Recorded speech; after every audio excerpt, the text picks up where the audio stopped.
சிவபக்தையான மண்டோதரி சிவபிரானை குழந்தை வடிவில் தரிசிக்க விரும்பி அதற்காக கடும் தவம் புரிந்தாள். அதே சமயம் உக்கிரகோசமங்கை எனும் திருத்தலத்தில் 1000 முனிவர்கள் ஒன்று கூடி சிவபிரானை நோக்கி தவம் செய்து கொண்டிருந்தார்கள். அவர்களுக்கு காட்சியளித்த சிவன் தன் கையில் இருந்த சிவ ஆகமங்களை அவர்களிடம் தந்தார். ராவணனின் மனைவியான மண்டோதரிக்கு தான் குழந்தை வடிவில் காட்சியளிக்கச் செல்வதாகவும் திரும்பி வரும் வரை ஆகமங்களை பாதுகாக்கும்படியும் கூறினார்.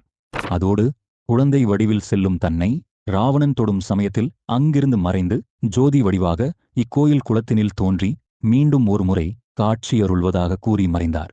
அழகே உருவான குழந்தை வடிவில் மண்டோதரிக்கு காட்சியளித்தார் சிவன். குழந்தை வடிவில் வந்தவர் யார் என உணர்ந்து கொண்ட மண்டோதரி தன் தவம் நிறைவேறியதால் மகிழ்ந்தாள். குழந்தையாயிருந்த சிவனை வாரியணைத்து எடுத்து சீராட்டினாள்.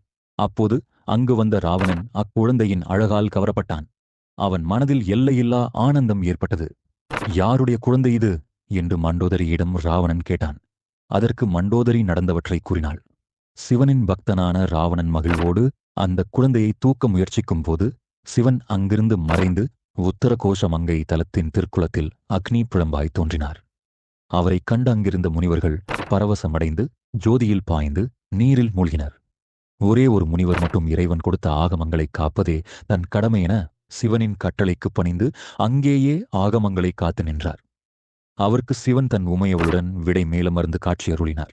மூழ்கிய முனிவர்கள் ஒவ்வொருவரும் லிங்க வடிவில் இறைவனோடு ஒன்றை இறைவன் நடுவில் வீற்று சகசிரலிங்கமாக அமர்ந்தார்.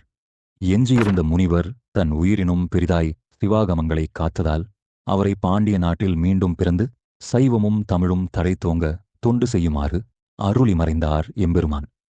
அந்த எஞ்சிய தொண்டரே மாணிக்க வாசகராய் அவதரித்தார். மகேச்சனின் புகழ் பாடி மண் சிறக்க வகை செய்தார். மாணிக்க வாசக பெருமானின் அவதாரத்திற்கு மண்டோதரியின் பக்தியும் ஒரு காரணமாயிற்று.